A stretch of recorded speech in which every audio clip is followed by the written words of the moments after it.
एक चीज और है नवनीत सहगल की, उनको पता है कि कहाँ ताकत है, कहाँ पावर है, और उस पावर तक पहुंचना भी उनको आता है।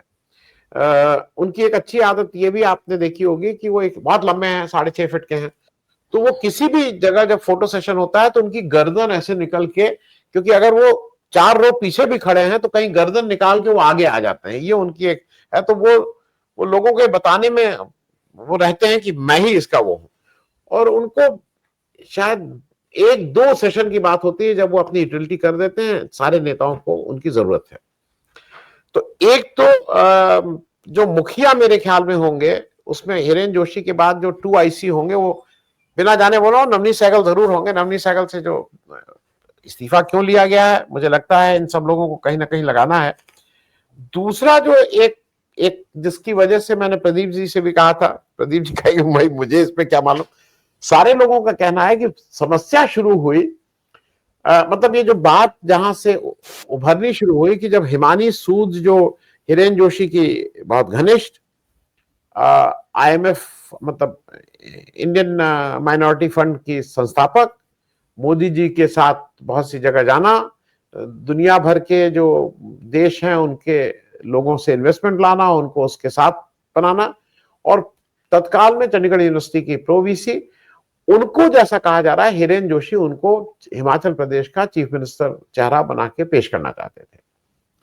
मेरे ख्याल में ये हिरेन जोशी जी एक दो चीजें भूल गए थे कि बेटा बेटा होता है। अमित शाह के लिए जय शाह से बड़ा कोई बात नहीं, तो सारी दुनिया एक तरफ, जय शाह एक तरफ। और जब वो हिमाचल में पैर रख रहे थे तो कहीं ना कहीं जय शाह को डिस्टर्ब कर रहे थे, क्योंकि हिमाचल अनुराग ठाकुर, JP नड्डा और उसके माध्यम से जय शाह। ये मैं इसलिए बात कह रहा हूं कि वो कुछ हो जाए, अनुराग ठाकुर केवल गाली ना दें, वो खुलेआम उनका दिखे वो कि उन्होंने ये गलत काम किया, सामने सामने उसकी फोटो, तब भी उनका कुछ नहीं होगा। उनके पास वो सुरक्षा कवच है, क्योंकि वो जय शाह को उस जगह पहुंचाने में और उनको आगे भी प्रोटेक्ट करने में उनका एक बड़ा रोल रहता है। वो वहां पे जब हिमानी सूद को किए, और जब ये JP नड्डा जानते थे, JP हिरेन जोशी कोई 7 साल में पहली बार तो या 10 साल में पहली बार तो JP नड्डा से वो नहीं हुआ होगा, उन्होंने बहुत बार लाइन क्रॉस की होगी, लेकिन JP नड्डा अब इतना तो समझ ही गए हैं चीज की कब कहां किसको कहना है। जैसा कहा जा रहा है कि शायद वो हिमानी सूद वाली बात पे ही मामला गड़बड़ाया है, और अब तो वो खुलता जा रहा है। उम्मीद यह है कि हिमानी सूद के ही ऊपर ये गाज गिरेगी। अभिषेक जी, लार्जर इशू क्या है उस पर जरा आप बताइए, क्योंकि मोदी जी इस समय बिल्कुल डेस्परेशन है, और मेरी जो समझ है मैं उसके बाद बताऊंगा। मैं पहला आपका ये कि ये जो सारा कुछ अभी बवाल चल रहा है, इससे राष्ट्रीय सुरक्षा तो कॉम्प्रोमाइज होती हुई लग रही है, लेकिन लार्जर इशू क्या है? हिरेन जोशी फिर वापस आ गए। अभिषेक, देखिए आनंदवर्धन जी, ये पूरा मामला बड़ा मिस्टीरियस है।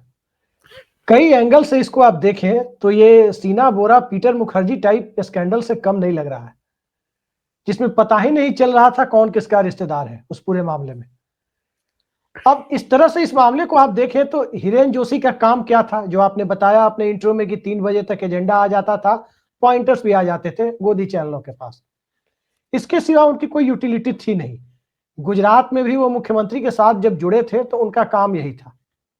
फिर वो पूरा CMO जब PMO बन के आ गया, और उस CMO में एक नृपेंद्र मिश्रा ऐड होकर के PMO बना गए थे 2014 में, तो जो CMO आया था उसमें एक हिरेन जोशी भी थे।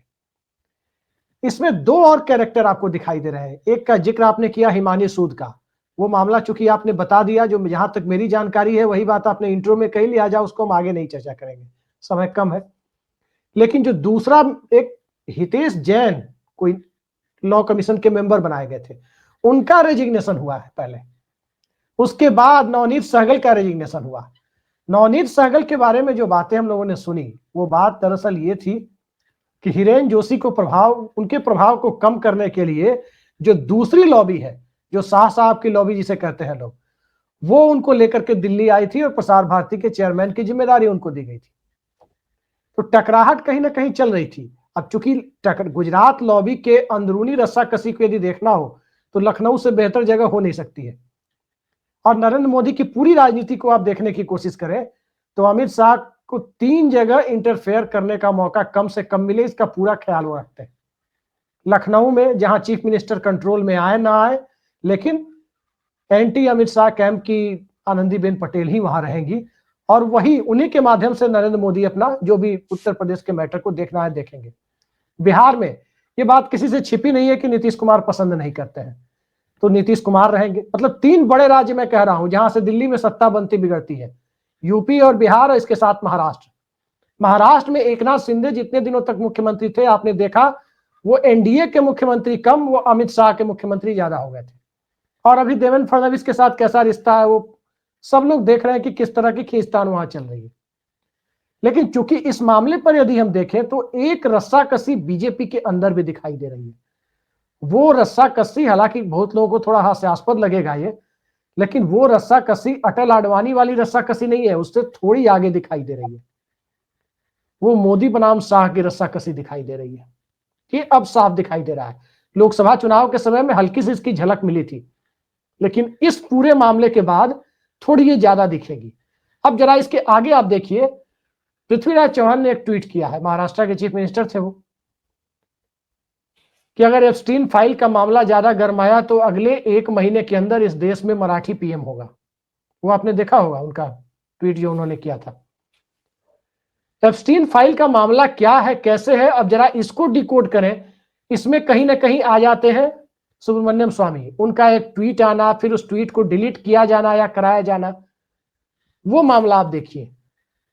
और इन सब मामलों से ऊपर जाकर के यदि देखना हो तो जितने मिस्टीरियस रेजिग्नेशन हो रहे हैं उसकी कड़ी को जोड़ना हो तो अचानक आपने देखा, आज तक हम लोग कोई नहीं जान पाया इस बात को कि आखिर जगदीप धनखड़ का इस्तीफा किस वजह से हुआ।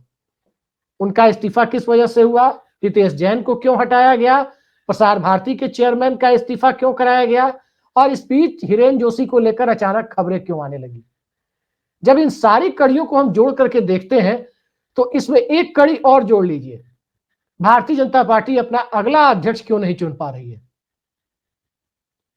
क्या वो अगला अध्यक्ष भारतीय जनता पार्टी के अंदर नेतृत्व परिवर्तन की बिसात बिछाता हुआ नजर आएगा।